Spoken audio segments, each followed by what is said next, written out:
chaotic election in 2024. And then they'll come back for the short session in 2025 and fix the problem. But the damage will have been done then. So that's why everywhere we're going in this state, we're putting up a handy dandy QR code. I'll flip to it in just 1 second, and asking you to call in and write in about exactly the thing Dr. Cooper was talking about. Because 249 could be the Armageddon of elections, at least for 2024, in a way that simply, and by no means, losing 12,000 votes, as we would have if the 3-day grace period, for example, for mail-in voting was gone in the last major, the midterm election, we would lose 12,000 people. Do y'all remember how many votes Barack Obama won the state with in 2008? About that many. About that many, 14,000. Do you remember how many Roy Cooper won governor in 2020? 400? About 10,000.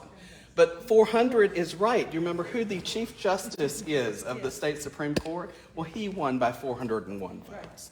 So 12,000 in a state of over 10 million matters in North Carolina, not just for the flip of a coin in a municipal, but for who is leading statewide in the great state of North Carolina, and in some cases with our swing state, who is leading nationally. Okay? So this is a nonpartisan issue, or a bipartisan issue, or a tri, or a quad partisan, as we're getting to now with no label. So why are we doing this? Why is this being introduced? Well, If it's so damaging. they were called back the other day for a casino legislation. Four casinos. Four whole casinos. And I make the joke about why they were called back, but it's all a big gamble, isn't it? That they will, I know, I'm very into puns, but the whole notion that we would rather risk votes for young people, for people of color in the state, for disabled people, people who may or may not vote for one particular party, in the ways that partisan gerrymandering and racial gerrymandering are the same. And we want to risk that rather than risk the chance to entrench our power, to hold on to it with a supermajority, and to be able to lead for another decade in the great state of North Carolina. If you have been here since 2010, you will know how difficult it is, once a party has power, to lose it. And if you are a Republican in this room, the reason why there were so many shifts in 2010 is because Republicans were not in power for 140 years in this state. They had a lot they wanted to do, friends, and they have done it in 10 years. But the reality is we have these monopolies in our state partisanship. Gerrymandering has worked on both sides, and that is why everyone here is working to end that form of redistricting that we have in the great state of North Carolina. But we won't be able to do it this year, and we won't be able to do it next year. And so the only way we break a gerrymander in North Carolina is to do what Dr. Cooper was talking about, which is break voting records. And that's why we're here tonight, to help you be able to vote and help you talk to your legislator along the way about not making it harder too over the next few months. But before we get all to that, which is very exciting at the end, I promise, just want to pause again because we talked about a lot of different things. And if anyone has a question, no matter how big or small, want to make sure we cover it before we kind of move past the elections piece. And I think Dr. Cooper has to head out as well. Yeah. Round of applause for Dr. Cooper again. Thank you. But any other questions about elections, about voting rights, about these bills that is weighing on anybody's mind? Yeah, go ahead. Oh, and please introduce yourself. I know many of y'all know each other, but I don't think we've gotten a chance to meet y'all, so. I'm Jane Koenig. Jane Koenig? Yes. And I'll close this door. Noisy out there.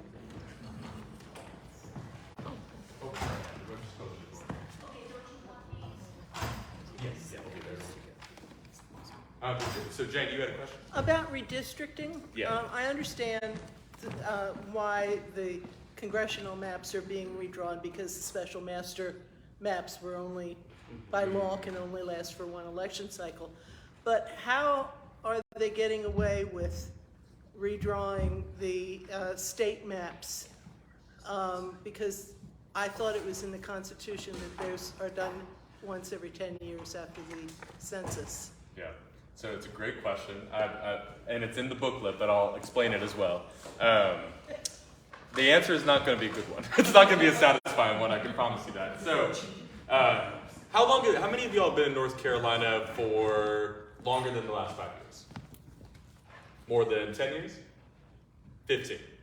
Born and raised? Okay, good number of you. So, you have all been here long enough to know that your voting district, and maybe not so much in the West, but your voting district basically changes every time the wind blows. Yeah. We've gone back and forth over and over and over the last 10 years. The big thing to know about, and I'm just giving this context for how we got here, how many of y'all remember a Supreme Court case called Rucho v. Common Cause? Does that ring a bell? So it was 2019. Basically, we had another fight over the voting maps. And Common Cause went all the way to the U.S. Supreme Court. Right. And we basically were just asking, end partisan gerrymandering. Put limits on it, try to make these maps fair. And the U.S. Supreme Court declined.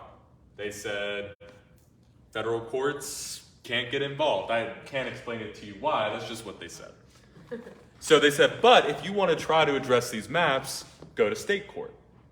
And so when the redistricting process started in 2021, that's what Common Cause did. When we got maps that we thought were unfair partisan gerrymanders, we sued in state court. We went all the way to the top of the Supreme Court, and in February 2022, it feels like 6 decades ago at this point in our world, the state Supreme Court here in North Carolina said partisan gerrymandering is unconstitutional. It's illegal. And at that time, to your point, Jane, they said, you have another chance of drawing the maps to the legislature. Legislature tried to draw the maps again.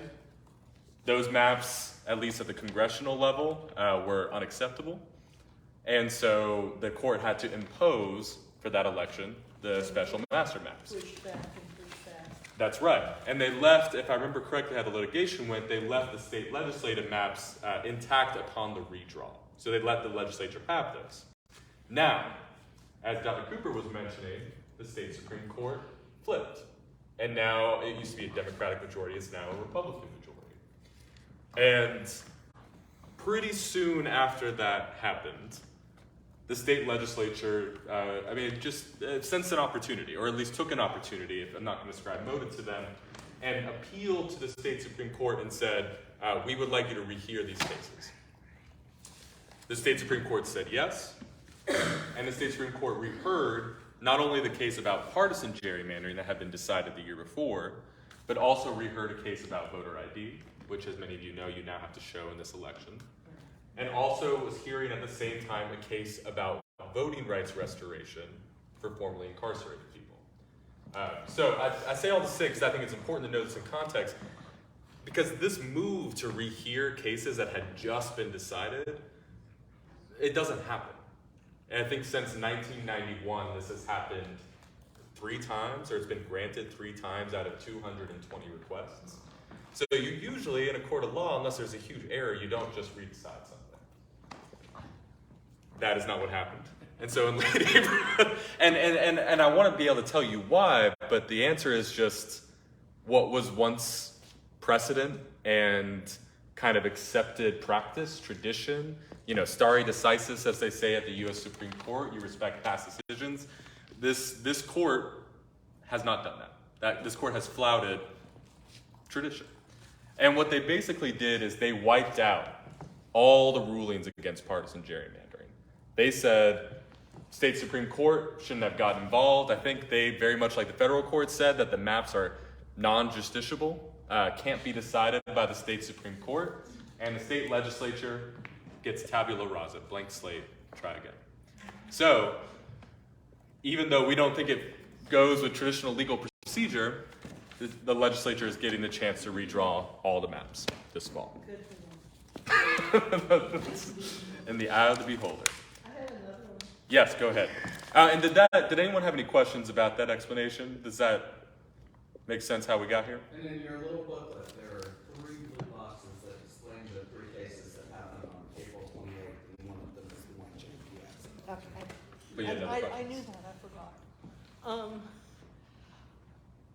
Since we're still talking about elections, what is the possibility, do you think, that North Carolina could be one of the states where the Secretary of State can prevent Donald Trump from being on the ballot based on the 14th Amendment? And if so, how would that process be started, and can Common Cause take the lead on that? There's a lot of good questions in there. So let me first say on the question of just like the legal, I am actually not an expert on that. I know that this is something that's recently come up. It's very controversial. And it's very controversial. And I actually don't know the legal kind of workings of that. So I will turn it to anybody else here who is more of an expert, who has a response or understanding of that question. And if you don't, I mean, yeah, go ahead. I would just say that I think, that would be a state election board until we change it, until it goes under the Secretary of State. I'm not sure how that timing would work. But in North Carolina, it's odd because the Secretary of State is not the one who makes those decisions. We have an independent election board in North Carolina. So that would be, when people file, that would be the people that would say, oh, that person is not qualified because they're not 18, they're not of age or any of those things. Right. Now, if we pass 749, that may change. Okay. And I'm not quite sure how, whether the Secretary of State in the end is the final decision maker, but it would slide the Board of Elections under the Secretary of State. I didn't realize the state was different. But in other states, the Secretary of State is generally the one who makes that decision. And I think Colorado is going to kind of be the test case. And it looks like but there are groups that are sort of forcing the Secretary of State in Colorado, or they're suing the Secretary of State in Colorado to say that she has to, that they have to, eliminate the vote. Yeah. So that's the case, I think, that'll go to the Supreme Court. Lawrence And then, Tribe recommended that. and then we'll sort of know, I think, conceivably, as it works its way through the courts, what that looks like, and it would, apply to other states as it does in Colorado. It's just, what then would the group of citizens who sue to have that at least considered be? And I was thinking, these guys. Yeah, yeah, that's a question. The final question is for you all, but And I'll respond really briefly to say that we haven't taken a position yet, and I can't speak on behalf of the organization. I will say that the considerations that we would take into account is that, it's an area of law that's being litigated, and I think this is the first time the 14th Amendment's been invoked in this way since Reconstruction, so it's really an open question how it'll go. I think it's a question of we believe in the rule of law, and we believe voters should get to have their say, and if that person is on the ballot and voters want to vote for that person, like I said, we believe in democracy and having everybody being able to vote. Now, some people might say, well, the actions that the former president engaged in, are those democracy? Are those anti-democratic? And I think there's both good arguments on both sides, and I can't speak on behalf of a Common Cause position on that question just yet. But I think it's a very good question. Okay, I'm done. Yes. The gentleman who was just speaking, I'm sorry. yes, yeah. What's your name? Eric Ager. Eric, Yeah. this is for you, Eric. Doesn't there have to be a conviction? I mean, doesn't he have to be actually convicted of insurrection? I mean, that would probably make the case stronger. I mean, in the end, I think both sides are going to be,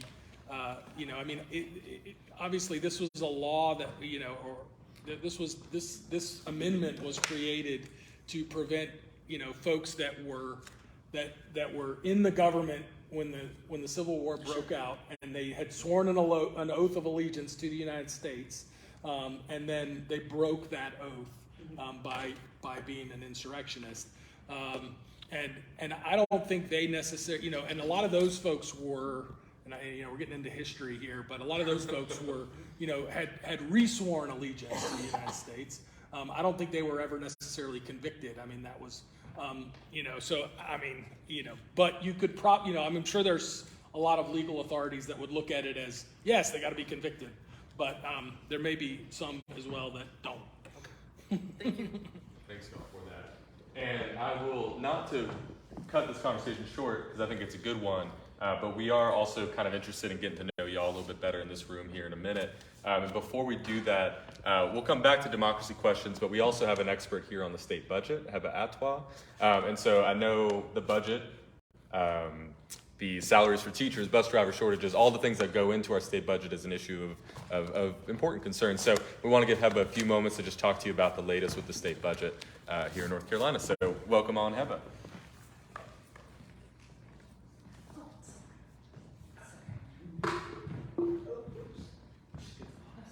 I'll just throw it.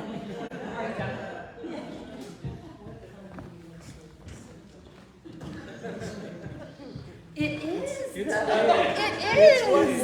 And we're gonna.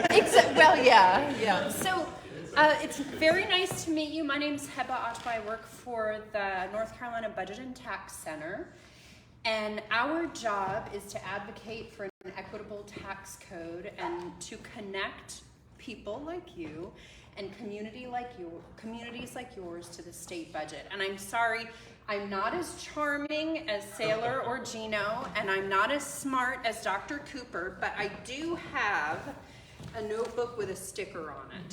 So hopefully that's enough. So first I want to get into, you're right. I think for a lot of people, taxes in the state budget, it's like I may as well just be trying to put you to sleep, right? And we're talking about a lot of really heavy things on this Unite NC tour. I mean, we're talking about bodily autonomy. We're talking about the ability for people to even cast a vote. So why am I standing here with you, and why do I think that taxes and the state budget even have a place in this discussion?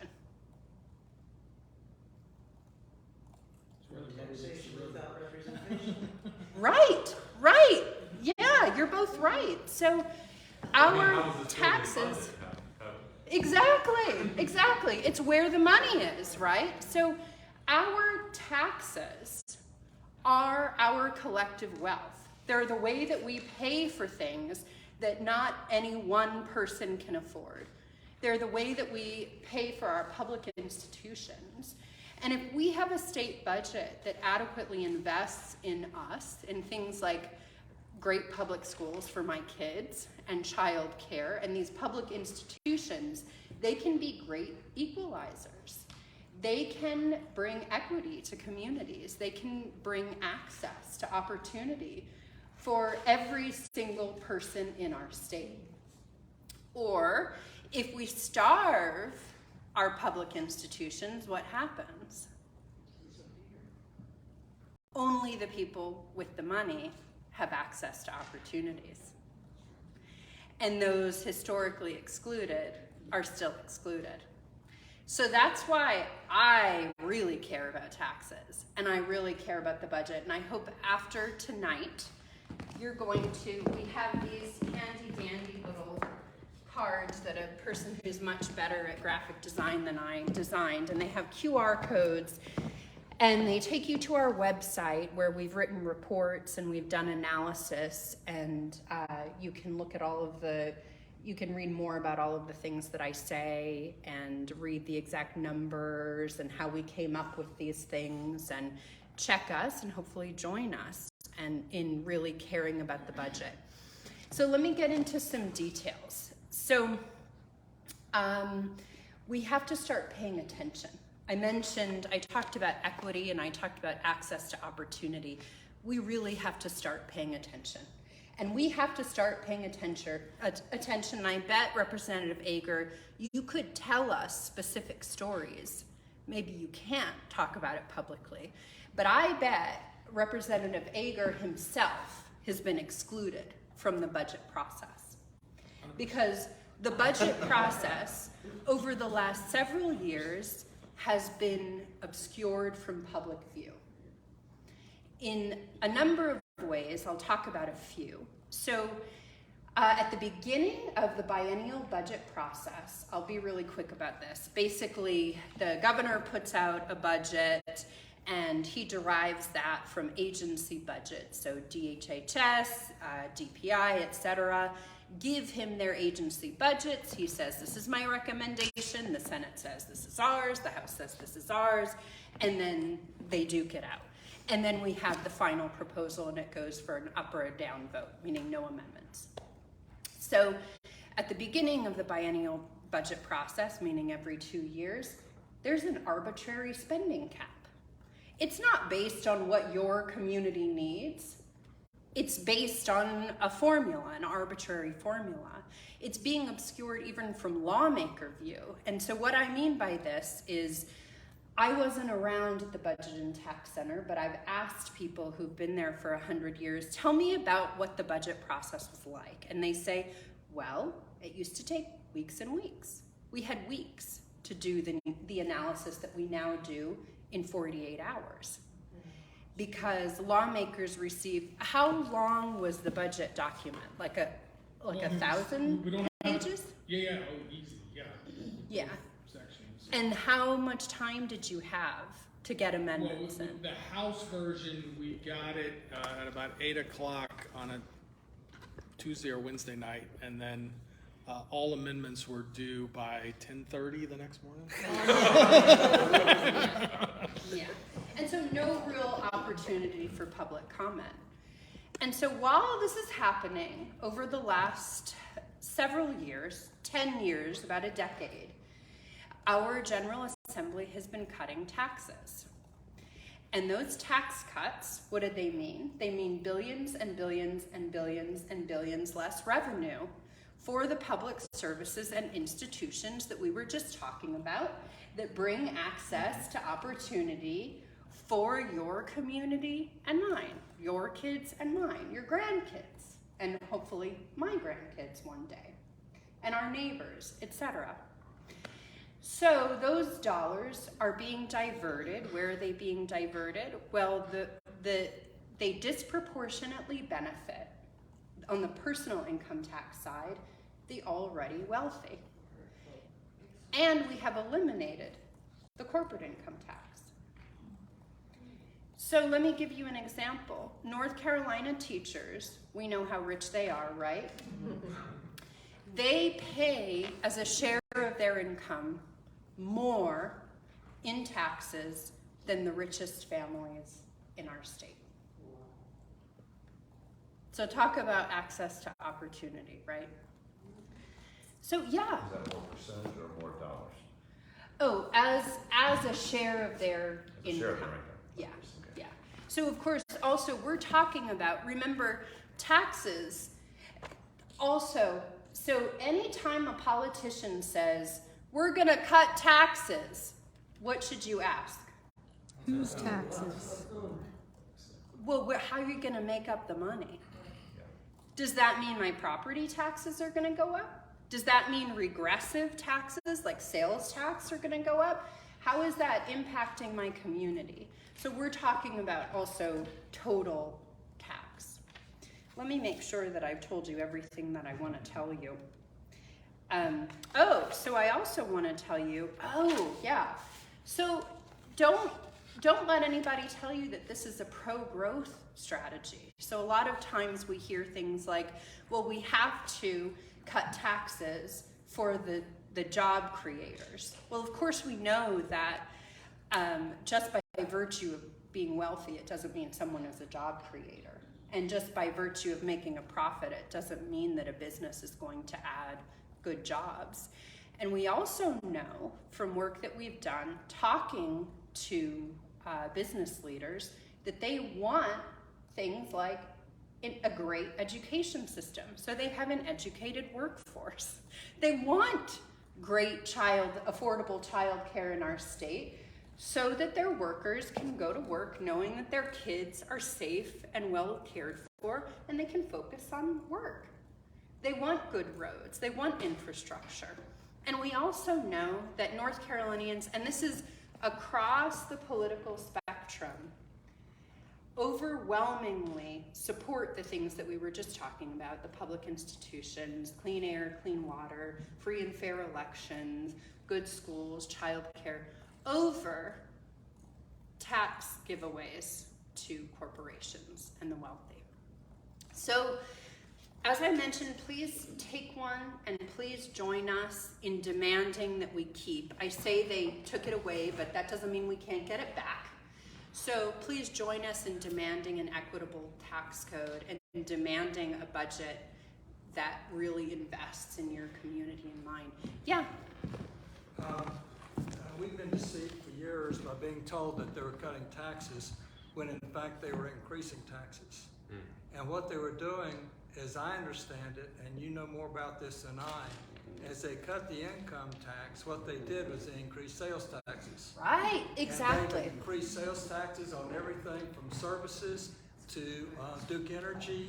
Exactly. Can you tell us how much more we're paying in taxes when they've been cutting taxes? So that's a great question. I don't think I can tell you because I think it depends on where you live, what's happened exactly in your county with property taxes, municipal taxes. I think also we have to talk about fees that they call taxes as well.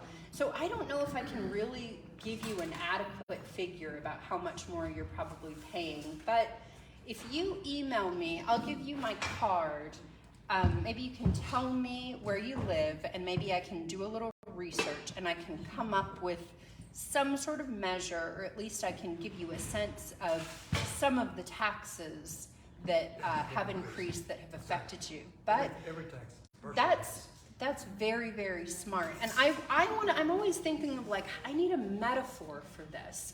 So folks understand that, you have to, there's like a certain level of basic service. So exactly, when they say, well, we're cutting taxes, we're gonna cut taxes, right, well, how are you gonna make up for it?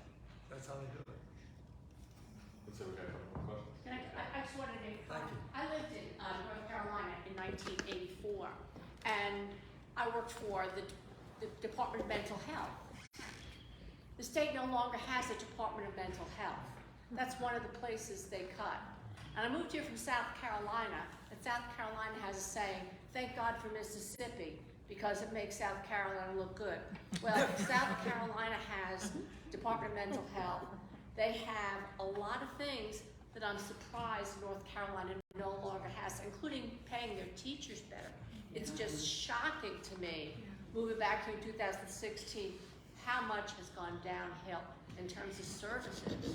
And thank you, you reminded me of something. I hope that you'll take this card and you'll take a look at our website and you'll read more about this. But, we hear a lot about, well, the job creators cut taxes for the corporations and they'll create jobs. But we know that these tax cuts have not increased the decline in jobs in our state. So I hope you'll read more about that. And I should have said a couple things. I should have said that the Senate plan, by our analysis, will mean $7.6 billion less in revenue once completely phased in. And we know that that means also a structural deficit. So that means basically there's going to be a gap between what we need and what we have. And we know that we're investing in our state at way below where we need to be.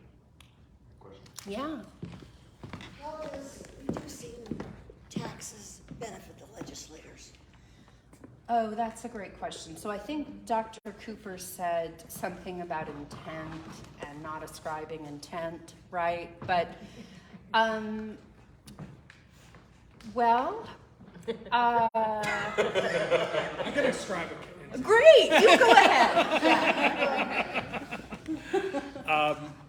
I really do think that there is an ideological belief, and at least, certainly in the Senate, I think it's less true in the House, but I think there is an ideological belief that government is bad and we need less of it. And if we just cut all the money, then we won't be able to have as much government. I mean, that's an ideological belief. And I think it really does go back to what it does is it locks in the sort of current power structure in the state and prevents changes to that. And I guess if you're on the top, then that's useful. And if I can just add one thing, I think it's worth saying, without ascribing that intent, that there is a bit of a difference between what folks who are in the legislature believe and what folks who are more local believe within the same party. So let me ask, how many of y'all are yourself one or know somebody who is Republican or more conservative than you? Just in general. All of us. And we were in Moore County on the second stop of this tour. Have any of y'all been to Carthage, North Carolina before? Okay, we got a couple folks. Now, you know Moore County, you know Carthage at all. Aaron, you'll tell me if I'm right. It's a very conservative place in general. Say all of Pinehurst, Southern Pines. That's right. It's a very conservative place. The school board members, we had 3 school board members who joined us for that town hall. One of them, very publicly and proudly, was at the January 6th insurrection in 2021. Now, what I want to say though is we had about 90 people. It was hot as hell. We didn't have enough chairs in middle Carthage in late July. And every single person who came in, for the most part, Sailor, was really concerned about schools. How many of y'all are concerned about public schools? Every single person. And they disagreed. The people in the audience and the school board members, there were disagreements about books that should be read and the content and everything. I'm not going to get into that here. But the thing that everyone agreed on was that the schools weren't being funded enough. And the thing that everyone agreed on, including the school board members, was that they didn't want the money going to charter schools. And so, and thanks y'all so much for coming. Thanks for being here. But I think that's something that I want to make clear is that everybody agreed on what the core issue was, which was issues with schools. And that's very opposite to what the majority party's agenda has been with changing schools. So all to say, even though they had very heated disagreements on stuff, they agreed on the basics, and what they agreed on wasn't necessarily what some of their lawmakers were trying to push as an agenda. And so I just wanted to point that out. Yeah, and just to add to that, if you go to our website, you'll see details about this, but we did some polling that indicated that, as I mentioned, across the board, North Carolinians really support investing in these things that we've been talking about over tax cuts. And that's across the political spectrum. So my friends, we are, oh, one more question? Yeah. What's holding up the passing the budget? So,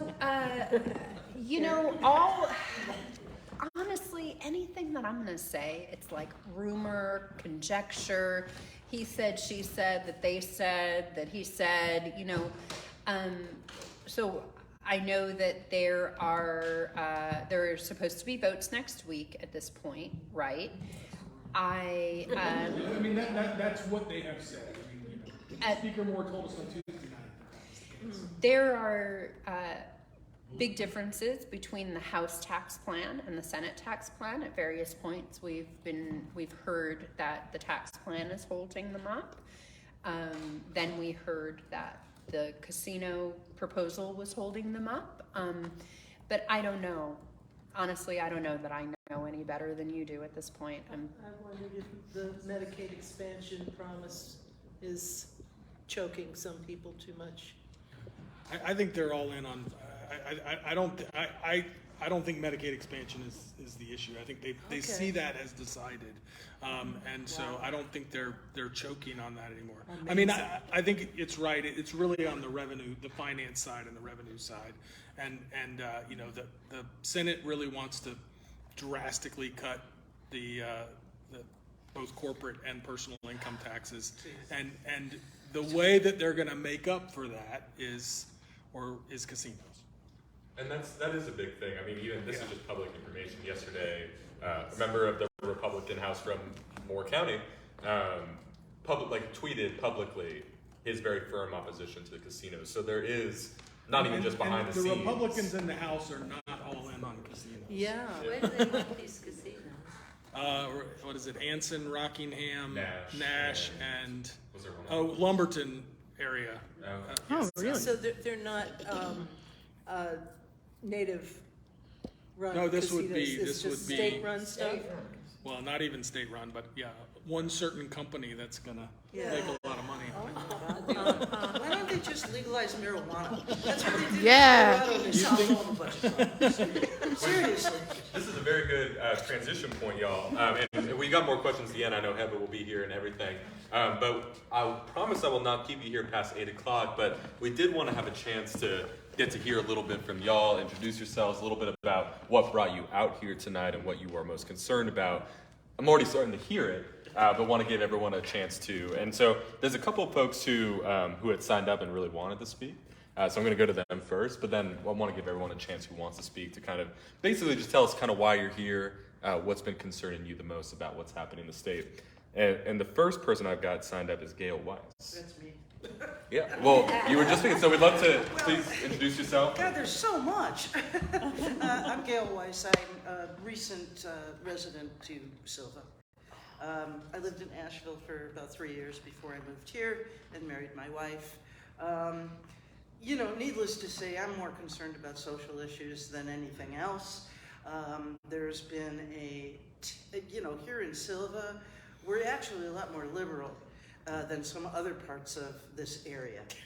Even some other parts, like, you know, Franklin or Waynesville or Swain County, you know, we have a Sylva Pride. As a matter of fact, Saturday, it's, you know, the day is gonna belong to the rainbow. And hopefully it's not as humid as it is today. Yeah, I know. You know, so my concern is, you know, where I live and protecting, you know, myself, my wife, our property, and making sure that we don't have people with guns who just feel like it's okay for them to walk onto our property and shoot us because they don't like us being gay. You know, I mean, that's really my concern. However, given the thing about the budget, there are so many things coming from Chicago. Obviously very progressive. I mean, Chicago is blue. And, you know, there are so many things here in the state of North Carolina that don't make any sense to me at all. And I'll give you just one really clear and good example. I owned a townhouse in Asheville, and it was an 88-unit community. I came to find, I had served on condo boards for 20 years in Chicago, so, you know, I was pretty familiar with the state of Illinois. Coming here, I could not believe that the state of North Carolina does not have a law that requires a homeowners association to have a reserve fund adequate to prevent homeowners from getting charged special assessments when the homeowner association runs out of money to do a project that needs to be done. It was mind-boggling. And then, of course, you know, you look at taxes on Social Security. Oh, the state of North Carolina does not tax Social Security. Yeah, they do. They just do it through the back door.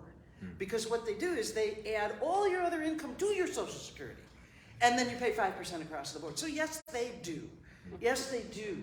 They tax Social Security here.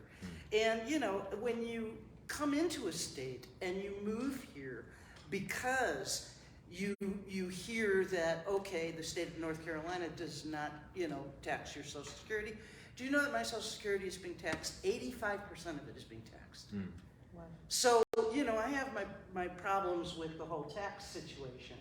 My friends have a 1-year-old child.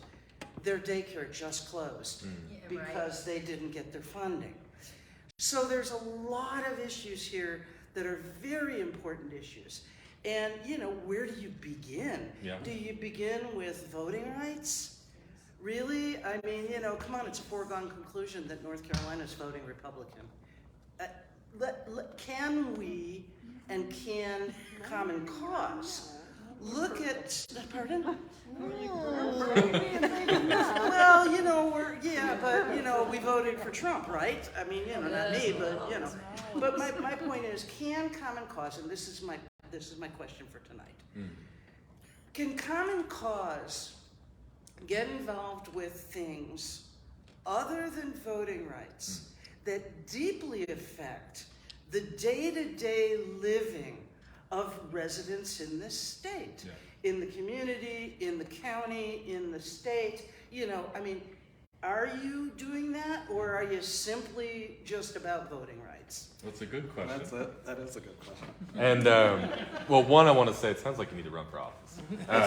Sounds like you need to run for office. So, well, I appreciate everything you raised. A lot of stuff that I didn't know. And I'll answer really quickly, and then we're happy to talk more afterward, too, because I want to make sure we get other folks. But I think the big thing is, the good news is you're a part of it. You know, Common Cause has never done this kind of tour before. Before that, we've really been in the legislature, and that's good, right? Like, that is a good thing. But we did this tour, and we are leaving it open-ended about issues in the state legislature, asking lawmakers to be here to listen and respond, because we know that North Carolinians are not single-issue voters, and even if democracy is top of mind for a lot of us, that is not what is bringing us out of bed most morning. If you are, for example, with one of the bills passed this year, if you are an LGBTQ child, your concern is about whether your teacher will be forced to out you when you're not ready, right? Or your concern may be that gun laws to get a pistol were loosened earlier this year with SB 41. So recognizing that, this tour going from Sylva here, and we're going to be in Scotland Neck on the other part of the state, and Wilmington and Rocky Mount and Carthage, everywhere in between, is to do just that. We want to know what North Carolinians think, and we want to make sure lawmakers and the ones who represent your area, in addition to Representative Ager, know exactly what is top of mind for folks. So happy to talk to you more about that, but I think that's the approach, that democracy is about shaping your future, not just about whether you get to cast a ballot. Can I just say something real quick? Okay. So I used to work for an organization called Equality in North Carolina. I'm not sure if you're familiar. Well, we have Equality Illinois. Yeah, Okay. Florida, Florida. And I worked for them for 5 years. I actually met this nice gentleman working at Equality and Southern Coalition, Campaign for Southern Equality. Sorry, I've worked at too many organizations at this point. I worked there from 2011, when Amendment 1 happened in this state, to the constitutional amendment to ban marriage equality, through House Bill 2, the infamous bathroom bill. I am working with them, it seems like, all the time. In fact, Equality NC is on this tour with us, as is BTC, as is 40 different groups that represent all of the issues that are getting North Carolinians out of bed about. I left Equality to work in voting rights because my perception of what was happening in this state, where we had started to do the work to create the visibility it would take to make all of us safe in Western and Eastern North Carolina, where I am from. We started that, we did that work, but we were never gonna advance LGBTQ rights and justice in this state if we could not vote. So now I'm touring around in Western North Carolina with voting rights organizations. But I am also doing it because there are a lot of people who haven't met a trans person on the road. Well, nice to meet you. So, because we are going to also be facing that as well. And when we ran across the state, I was Jen Jones, I'm Sailor Jones now, and it hasn't changed a damn thing in this state because we haven't yet won that fight for democracy nor redistricting. So this is going to be a very important fight to have an intersectional fight. And I think it's almost more important than individual issues that we're all together. The perception that all of our issues are intersectional, we are combined, we are together with this. And if we don't do it together now, friends, oh, Lord have mercy, we ain't gonna be able to do it. So I appreciate that question because I have felt the same way in the opposite direction. But we are together now, aren't we? We're in this together. So thank you for that question. I really, really appreciate it. And remind us your name as well, sir. My name is Ron Robinson, and I have a philosophy on things that I think may help with all of this. Everything that we've been talking about tonight means that we can either be out of control and, as some people would say, keep on complaining, or we can do something about it. And in my view, the only way we can do something about it is by focusing on the people we control, not the people we don't control. And that means people like Clampett, it means people like Kevin Corbin, it means the representatives. And I would suggest that if everybody in here would focus like a laser on the representatives that we vote for, only those, and focus on those, and each week review their voting records, review what they do, and make noise about it. Because the only way we change the General Assembly is by changing a few people. We can be responsible for changing those few people. If we focus together on one or two people, Kevin Corbin being one, and Chuck Edwards, number two. If we focus on those two people and keep bringing up the things that they're voting against that we're for, then we have a chance of doing something. But we have to do it together.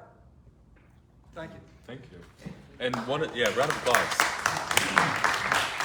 That's exactly part of what we do. And I know, trust me, having invited them to the events like these, they don't always respond. But one of the things we ask folks to do in Hendersonville, that we asked people to do in Brevard last night, we're going to put their contact information up here on the screen, is we're really encouraging people as a next step to this to message these folks. And not only tell them about what they missed tonight, but to invite them to meet. Now, I know that's going to get some laughs because they're probably not going to respond. But part of what we got to do, and I hope that they do respond, but part of what we got to do is we got to get in the mode of reminding these folks, especially y'all who live here, that they're being watched, that they're being seen, and that people want to meet with them, to talk with them. And I see your face, Jane. I know what it means. But if there's one thing that we can do, especially for folks who are more new to this or getting involved, and who want to try to do exactly that kind of accountability work, we want to encourage everyone to call them and email them to ask, hey, how about you come down to White Moon here in downtown Sylva? Love to talk with you with a group of my friends about the issues we're concerned about. Right, so that I know. If he walks through the door of White Moon, he'll probably explode. But I think everything you said is exactly right, sir. And even if it feels in vain, it's not. Because I think, and Representative Ager, I'll be curious if you agree with this, but oftentimes they maybe don't respond publicly. But when there's enough, especially from people in their district, it provokes the kind of conversations behind the scenes of, I'm getting a lot of attention from this from my constituents. And especially if they're in more competitive districts or they've got something to worry about, it provokes conversation behind the scenes. That's at least what Bob Phillips tells us when he goes to the legislature. So, and folks, we're getting close here to the end. There was another person who wanted to speak tonight, Bill Haggard. Yeah, Bill. That's me, and I just checked the box in case I didn't know how I was going to be running. Well, we'd love to hear why we'll run you out tonight. I've lived, we came to Jackson County 31 years ago, so we've been in Western North Carolina. I spent part of that time in Asheville. My career was in higher education administration, public. I'm a firm believer in public education.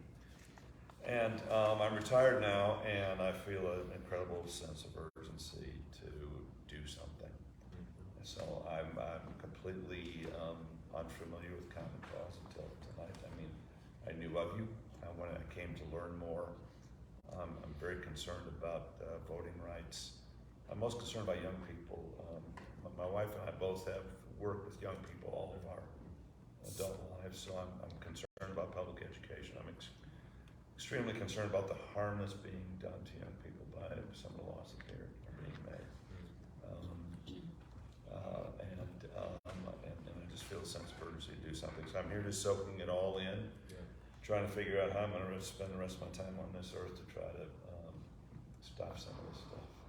And there's a great group of folks in this room, it sounds like you already know well, who are working on that, so thank you for being here. And one of the next steps that we'll give y'all tonight is, part of this tour is also we're trying to get to know folks all around the state that we didn't know before. On October 2nd, we are going to have a statewide supporter call on Zoom, which you all will all be invited to.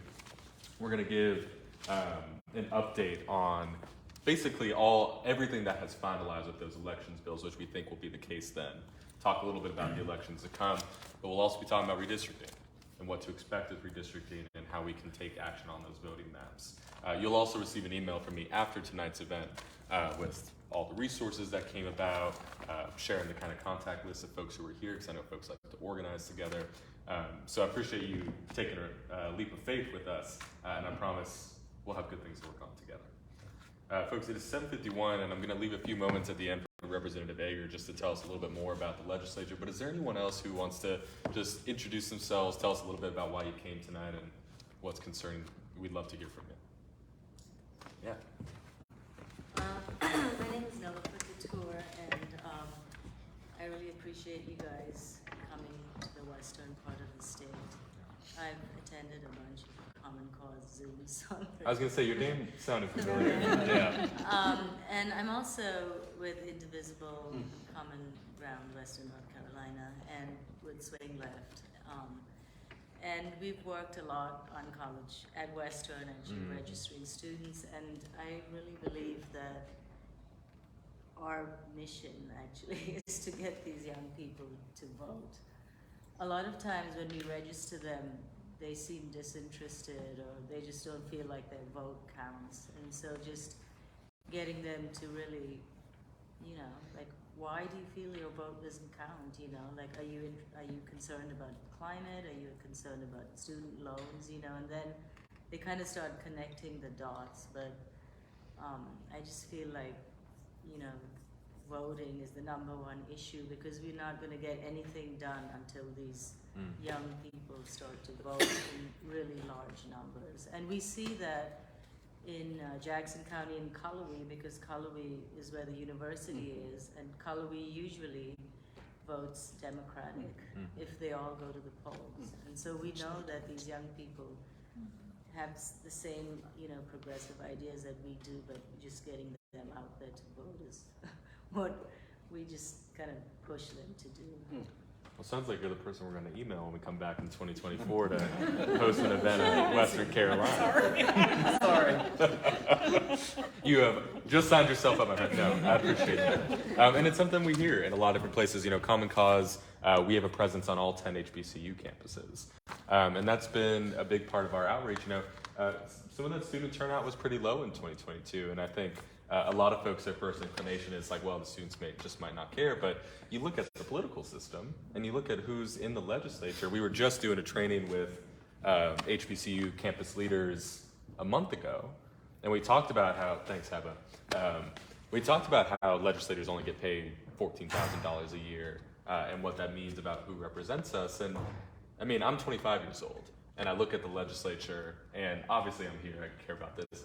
But if I didn't, you know, why would I ever believe that that's a group of people that cares about me, you know? And so I think what y'all are doing and what we hope to do together with you when we come back to Sylva next year, or hopefully in the next couple months, is to do exactly that, to talk like we're talking here, and just make that case that, yeah, there's a whole lot of scrubs who are representing us, but we've got something worth fighting for. So. I mean, like at Western last year, they had this huge TPUSC, obviously you must know about that. They had this huge banner on campus that said socialism sucks. And so I was registering students to vote, and I kept talking to these people. I said, what do you mean socialism sucks? Who's paying for your tuition? Obviously you're not paying for 100% of their tuition at Western. You know, they just catch on to these little sort of gimmick phrases. And That's right. The turnout in that precinct in 2022 was the lowest in the entire county. Yeah. 30%. Yeah, and that's unheard of. And it was the young people who didn't vote. Well, part of the problem was that they went on break right at the beginning of early voting. Yeah. And so we didn't get near as many kids as we usually do. I think that was a Republican conspiracy. But I think a lot of those kids also voted absentee ballot too, didn't they? Who knows? And now, of course, it's harder to vote by mail. Said that they were, you know, registered home because we always try to encourage them. All you have to do, get up, go right to that building right there. You can vote right here on campus. And, you know, they're saying, well, we're registered home. Well, if you can't get home, then come over here. We'll get you signed up. Right. Well, folks, we got a chance for one more person. Anybody else? Yeah, please, introduce yourself. My name is Lauren Baxley. I'm a small business owner, and I know Dr. Cooper mentioned it, but I'm going to also shamelessly plug the fact that we're putting on a Town of Sylva candidate forum here on September 28th. One of the things that I am very passionate about is trying to increase voter turnout. In 2019, we only had about 15.7% of eligible voters in this town of Sylva that actually turned out. And a lot of people have a lot of opinions about a lot of the things that town of Sylva deals with. We've got a road expansion that everyone will give you their opinion on. We've got, a street that's falling off the side of a mountain.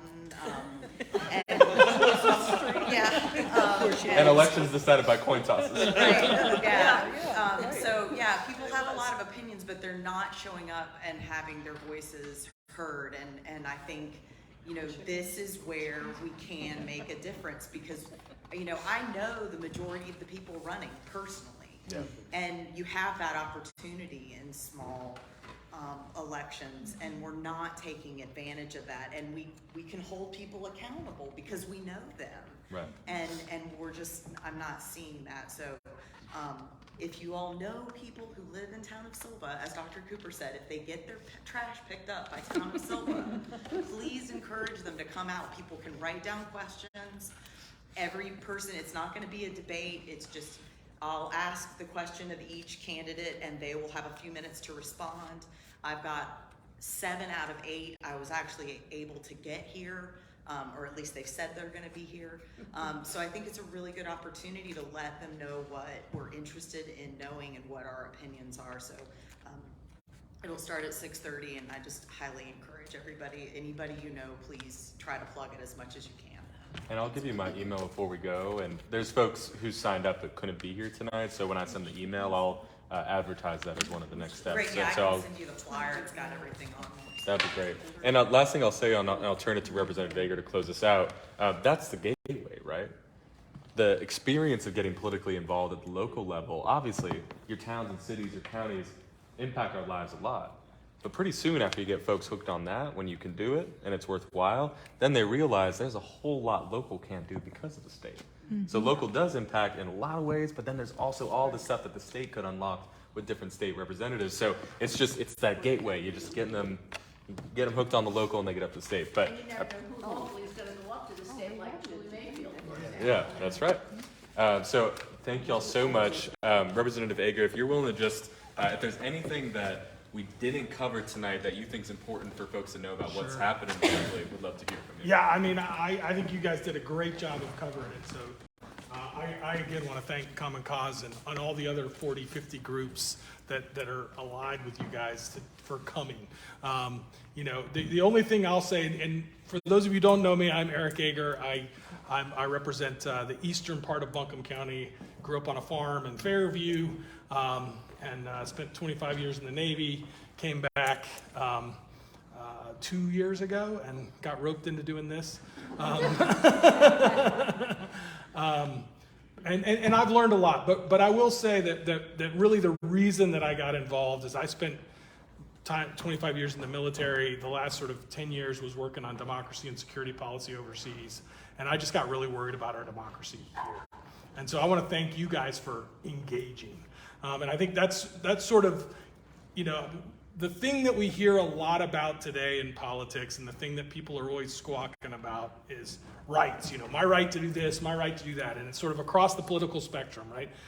And we have a lot of rights as Americans, and that's a great thing. But what comes along with that is a responsibility to be a citizen and to really pay attention.